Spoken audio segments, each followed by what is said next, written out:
तो कहानी की शुरुआत होती है और हमें रे नाम के एक कैदी को दिखाया जाता है जिसके ऊपर किसी तरह का क्लिनिकल ट्रायल चल रहा होता है। और यहाँ पर स्टीवर और मार्क नाम के दो साइंटिस्ट को भी दिखाया जाता है और यही दोनों इस ट्रायल को कंडक्ट कर रहे होते हैं। और यहाँ पर इस कैदी को G46 नाम का एक ड्रग दिया जाता है जिसकी वजह से छोटी से छोटी बात पर भी वो हंसता ही जा रहा था। लेकिन यहाँ पर जब सीरियस होकर उसे उसके गुनाहों के बारे में पूछा जाता है तब भी वो बहुत हंसता ही रहता है और यहाँ पर चाह कर भी वो अपनी हंसी रोक नहीं पाता। और ऐसा देखने के बाद स्टीव और मार्क दोनों खुशी से हंसने लगते हैं क्योंकि इनका हंसाने वाला ड्रग काम कर रहा था। अब अगले सीन में हम स्टीव को एक जगह पर जाते हुए देखते हैं और ये वही जगह होती है जहाँ पर सारे कैदियों को रखा जाता था ताकि स्पाइडर हेड प्रोजेक्ट के अंदर उन पर तरह तरह के एक्सपेरिमेंट किए जा सकें। अब इसके बाद हमें एक और कैदी चेफ को दिखाया जाता है जिसको टेस्ट के लिए एक जगह पर लाया गया है। यहाँ पर स्टीव उस पर एक नई मेडिसिन का ट्रायल करता है जिसका नाम N40 होता है। मेडिसिन जैसे ही जेफ की बॉडी में रिलीज की जाती है और जैसे ही वो अपनी आंखों से पट्टियों को हटाता है तो उसकी आंखों के सामने उसे बहुत ही खूबसूरत नजारा दिखाई देता है। इसके बाद हम देखते हैं कि जेफ जहाँ पर देख रहा था वहाँ पर एक इंडस्ट्रियल एरिया होता है और उस ड्रग की वजह से उसे वहाँ पर कुछ और ही दिखाई दे रहा था। तब यहाँ पर स्टीव को पता चलता है कि उसका N40 भी काम कर रहा है। अब इसके बाद हम देखते हैं कि स्टीव अपने साथी मार्क के साथ एक नई मेडिसिन का ट्रायल कर रहा होता है, इसलिए वो जेफ और हैदर नाम की एक लड़की को एक साथ लेकर आता है और उसी ट्रायल रूम में बैठा देता है और उनसे थोड़ी बहुत बातें करता है। अब यहाँ पर हम देखते हैं कि इन दोनों को एक दूसरे से बात करने में जरा सा भी इंटरेस्ट नहीं होता, लेकिन जैसे ही स्टीव उनके अंदर लव ड्रग को रिलीज कर देता है वैसे ही वो दोनों एक दूसरे की तरफ अट्रैक्ट होने लगते हैं। इसके बाद उन दोनों को बोलने वाला ड्रग भी दिया जाता है जिससे कि दोनों एक दूसरे की तारीफ करना शुरू कर देते हैं और एक दूसरे की तरफ और भी ज्यादा अट्रैक्ट हो जाते हैं। और इसके बाद फौरन वो दोनों किस करने लगते हैं और इसके बाद वो दोनों किस करने के साथ साथ इंटीमेट भी हो जाते हैं। और यहाँ पर जेफ हैदर को आई लव यू भी बोल देता है जिसको देखने के बाद स्टीव और मार्क दोनों समझ जाते हैं उनका ये ड्रग भी काम कर रहा है। इसके बाद जेफ और हैदर को भेज दिया जाता है लेकिन ऊपर नजर रखी जाती है कि क्या उनके अंदर अभी भी प्यार वाली फीलिंग जिंदा है या फिर ड्रग का असर खत्म होने के साथ साथ उनकी फीलिंग भी खत्म हो जाती है। इसके बाद जेफ को अफसैरा के साथ भी बुलाकर लव ड्रग दिया जाता है और ये दोनों भी यहाँ पर इंटीमेट हो जाते हैं। अब इसके बाद हम रात के टाइम देखते हैं कि मार्क जेफ के कमर में लगी हुई एक डिवाइस को रिफिल करता है और यहाँ पर हम जान पाते हैं कि यही वो डिवाइस है जिसके जरिए इनके अंदर ड्रग्स को रिफिल किया जाता है। अब यहाँ पर मार्क रिफिल करते हुए जेफ से कहता है कि ट्रायल के टाइम ध्यान रखना कि कोई भी तुम्हारे डिवाइस को हाथ ना लगा पाए, नहीं तो तुम्हें प्रॉब्लम झेलनी पड़ सकती है। अब अगले दिन हम देखते हैं कि ट्रायल के लिए सैरा और हैदर को बुलाया जाता है और बाहर स्टीव के साथ जेफ भी होता है। दूसरे कमरे में भी एक कैदी होता है जिसके ऊपर किसी दवाई का टेस्ट किया जा रहा था। वो खाना खाने के साथ साथ उल्टी भी कर रहा है, उसके बाद भी वो खाए ही जा रहा है और उसकी भूख खत्म ही नहीं हो रही थी। अब स्टीव जेफ से पूछता है कि तुम सारा और हैदर के लिए क्या फील करते हो। तब यहाँ पर जेफ कहता है कि मैं दोनों में से किसी को कुछ भी फील नहीं करता और जो भी मैंने उनके साथ ट्रायल में किया था वो सब यादें मेरे दिमाग से जाती जा रही हैं।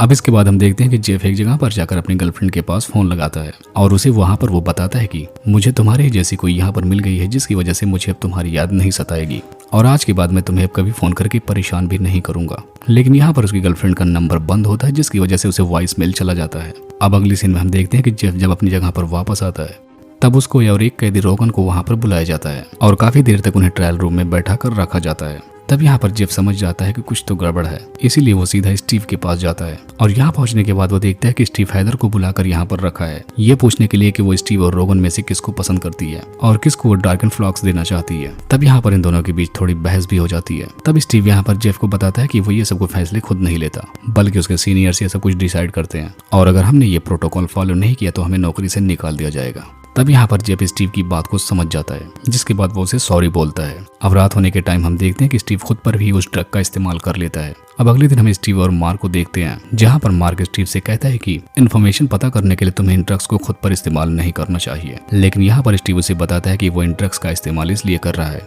ताकि वो आगे बेचने से पहले लोगों को ये बता सके कि उसने खुद पर भी इन ड्रग्स का इस्तेमाल किया है। अब अगली सीन में हम देखते हैं कि स्टीव जग को दोबारा से बुलाता है। अब इसके बाद स्टीव हैदर से भी परमिशन लेता है और हैदर की बॉडी में डार्कन फ्लॉक्स नाम का ड्रग इंस्टॉल कर देता है और ये ड्रग देते ही हैदर को काफी तकलीफ और डर लगने लगता है जिसकी वजह से वो बहुत परेशान हो जाती है और उसे अब धीरे धीरे इतना दर्द होने लगता है कि वो खुद को भी चोट पहुंचाना शुरू कर देती है और इसी वजह से हैदर का मूवी पैक भी टूट जाता है जिसके बाद वो ओवरडोज हो जाने की वजह से हद से बाहर हो जाती है और एक टाइम वो ऐसा आता है कि वो खुद को ही मार डालती है। अब ऐसा देखने के बाद स्टीव और मार्क जल्दी से हैदर के केबिन में जाते हैं लेकिन भागते वक्त स्टीव के ड्राइवर की चाबी वहीं पर गिर जाती है जिसका फायदा उठाकर जेफ उसकी डायरी निकाल लेता है जिसमें स्टीव अपना सब कुछ नोट करता रहता है और यहाँ पर उसे पता चलता है कि वो फार्मा कंपनी किसी और की नहीं बल्कि खुद स्टीव की ही है और इस कंपनी का बॉस भी स्टीव ही खुद है और स्टीव आज तक बस सबसे झूठ ही बोलता आया है। जेफ को यहाँ पर यह भी पता लगता है कि स्टीव को किसी और ड्रग से कोई नहीं मतलब है, उसको बस डार्कन फ्लॉक्स से ही मतलब है। स्टीव और मार्क जब हैदर के पास होते हैं तब स्टीव को अपने केबिन में कुछ गड़बड़ लगती है,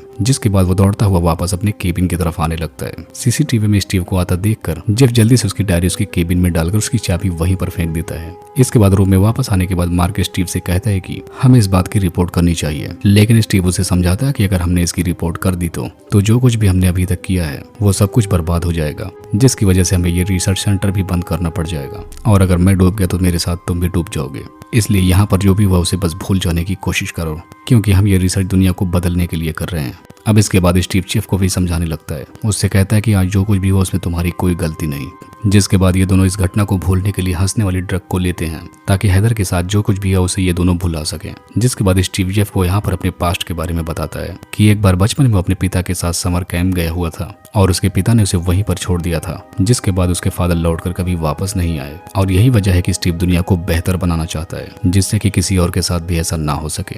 अब इसके बाद अगले दिन हम देखते हैं कि स्टीव ने लिजिन को भी डार्कन फ्लॉक्स दिया है, ये जानने के लिए कि इस ड्रग को देने के बाद इंसान को कैसा फील होता है। यहाँ पर हम देखते हैं कि लिजी बहुत ही ज्यादा डरी होती है। तब यहाँ पर हमें पता चलता है कि डार्कन फ्लॉक्स इंसानों को उसके बुरे दिन और उसे डर से महसूस करवाता है, जिस दर्द से वो कभी गुजर चुके होते हैं। इसके बाद हम लिजी और जेफ को स्टोर रूम में बात करते हुए देखते हैं, जहाँ पर जेफ लिजी को अपने गुनाहों के बारे में बता रहा होता है कि जब हम पार्टी से निकल रहे होते हैं तो उसकी गर्लफ्रेंड एमा भी उसके साथ ही आ रही होती है, और ये तीनों काफी ज्यादा ड्रिंक भी कर रहे होते हैं, और पीकर कार चलाने की वजह से इनकी कार आउट ऑफ कंट्रोल हो जाती है और एक पेड़ से जाकर टकरा जाती है, और इस हादसे में उसका दोस्त और उसकी गर्लफ्रेंड दोनों की मौत हो जाती है, जिसकी वजह से उसको जेल हो जाती है। और ऐसा सुनने के बाद लिजी जेफ को हक करने लगती है, जिसके बाद ये दोनों किस भी कर लेते हैं। इसके बाद जब जेफ और लिजी देर रात तक बैठकर बात कर रहे होते हैं तभी वहाँ पर स्टीव भी आ जाता है, और इन दोनों को ऐसे देखकर उसे ये पता चल जाता है वो दोनों अब एक दूसरे के काफी क्लोज आ चुके हैं। अब अगले दिन हम देखते हैं कि स्टीव वापस से जेफ को बुलाता है और उसको फिर से वो डार्कन फ्लॉक्स देने वाला था। अब यहाँ पर वो लिजी को सामने देखकर उसे ऐसा करने से साफ साफ मना कर देता है, जिसके बाद स्टीव जेफ को रात भर सोचने का टाइम देता है, और रात के टाइम जब मार्क जेफ के रूम में जाता है उसका मूवी पैक चेक करने के लिए, तब यहाँ पर जेफ उसे बताता है कि तुम्हें पहले से भी ये सब कुछ पता था, और इतना सब कुछ जानने के बावजूद तुम ऐसे इंसान के साथ काम क्यों कर रहे हो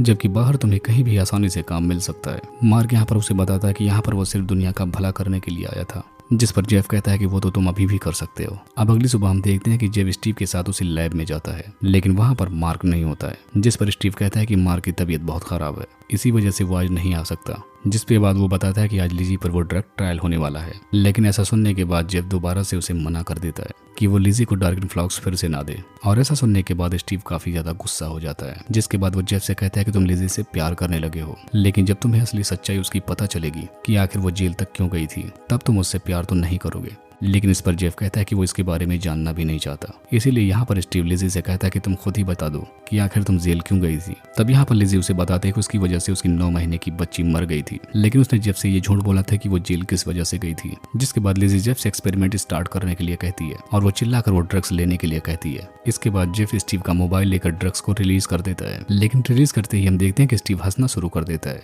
और यहाँ पर उसे खुद नहीं पता चलता कि इतने सीरियस माहौल में वो हंस क्यों रहा है। लेकिन तभी हमें यहाँ पर पता चलता है कि जेफ लिजी के बदले स्टीव का मूवी पे कंट्रोल कर रहा है, और उसने उसका हंसने वाला ड्रग्स रिलीज कर दिया है। अब इसके बाद जेफ तुरंत ही स्टीव की बॉडी में डार्कन फ्लॉक्स नाम का ड्रग्स भी रिलीज करने लगता है, और यह इसके साथ साथ वो उसे बताता है कि यहाँ पर मार्क की तबीयत खराब नहीं थी, वो बस पुलिस को बुलाने के लिए गया है। तब यहाँ पर स्टीव को भी समझ में आ जाता है कि मार्क ने उसकी मेडिसिन को चेंज कर दिया था। अब इसके बाद जेफ उसे सच बोलने वाला ड्रग्स दे देता है। इसके बाद स्टीव उसे अपनी सारी बातें बताने लगता है, जिसके बाद स्टीव कहता है कि मैं तो बस दुनिया को बेहतर बनाना चाहता था, जिससे कि इस दुनिया में कोई भी क्राइम कभी कोई ना करे। अब इसके बाद स्टीव जेफ को बताता है कि तुम 6 महीने पहले ही जेल से रिहा हो चुके थे, और ऐसा सुनने के बाद जेफ को बहुत गुस्सा आता है। जिसके बाद वो स्टीव से सारे मेन डोर्स को खोलने के लिए कहता है ताकि वो और लिजी वहां से भाग सकें। लेकिन जब जेफ जा रहा होता है तभी स्टीव उस पर हमला कर देता है और उससे अपना कंट्रोलर छीन लेता है। जिसके बाद वो उसे लेकर लिजी की बॉडी में फिर से वही ड्रग्स इंस्टॉल कर देता है, और उसके बाद वो उस डिवाइस को तोड़ देता है। जिसके बाद लिजी बहुत तेज से चिल्लाने लगती है और वो एकदम आउट ऑफ कंट्रोल हो जाती है। अब इसके बाद इधर जेफ और स्टीव की फाइट होना शुरू हो जाती है, जिसकी वजह से स्टीव का मूवी पैक डैमेज हो जाता है। अब इसके बाद जेफ देखता है कि लिजी खुद को मारने की कोशिश कर रही है, इसलिए वो स्टीव को जोर से मारकर लिजी को बचाने के लिए उसके पास जाने लगता है। इसके बाद जेफ लिजी के पास पहुंचने के बाद उसके मूवी पैक को निकाल देता है, और ऐसा करके वो लिजी को बचा लेता है। जिसके बाद वो दोनों वहां से भागने लगते हैं। अब दूसरी तरफ हम स्टीव को देखते हैं, जिसका मूवी पैक खराब हो जाने की वजह से उसके इमोशंस कंट्रोल में ही नहीं थे। जिसकी वजह से वो कभी बहुत सीरियस और कभी बहुत ही तेज हंसने लगता था। और इसके बाद वो एक अनाउंसमेंट करने लगता है और वहाँ के जितने भी कैदी होते हैं उन सबको वो लिजी और जेफ के बारे में भड़का देता है। इसीलिए लिजी और जेफ को रोकने के लिए सारे कैदी उसके सामने आ जाते हैं और स्टीव सारी मेडिसिन लेकर वहां से भाग रहा होता है क्योंकि वहां पर बहुत जल्दी ही पुलिस आने वाली थी। अब इसके बाद हम देखते हैं कि स्टीव अपनी प्लेन लेकर वहां से भागने लगता है और लिजी और जेफ भी सारे लोगों से बचकर बोट लेकर वहां से निकल पड़ते हैं। दूसरी तरफ हम मार्क को देखते हैं जो कि पुलिस लेकर वहां पर पहुंच जाता है और वहां पर वो स्टीव को प्लेन से भागते हुए देखता है। अब इसके बाद हम देखते हैं कि प्लेन के अंदर स्टीव का मूवी पैक डैमेज होने की वजह से उसके इमोशंस बार बार चेंज होते रहते हैं और उसके सामने पहाड़ की जगह वहां पर उसे बहुत ही खूबसूरत नजारा दिखाई देता है, जिसके बाद उसका प्लेन उस पहाड़ी से क्रैश हो जाता है,